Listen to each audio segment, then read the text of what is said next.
छोट चाहे मोटो में गेले होई खोले के देबे तइयो न लेबा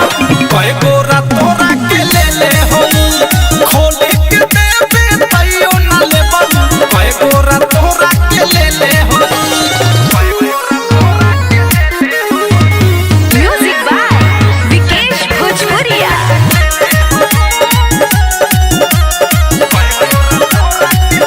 कोई घोड़ा ऊपर या कोई घोड़ा नीचे कपड़ा ले खातुर सामान के पीछे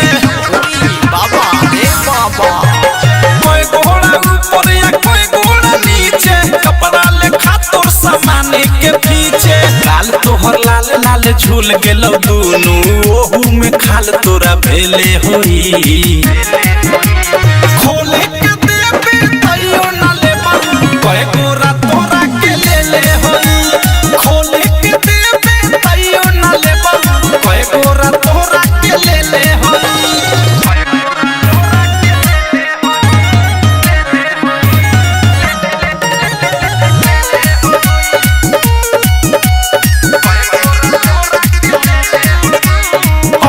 के टाइम खराब कइल कहके दूरे से तोहर सामान बड़ी महके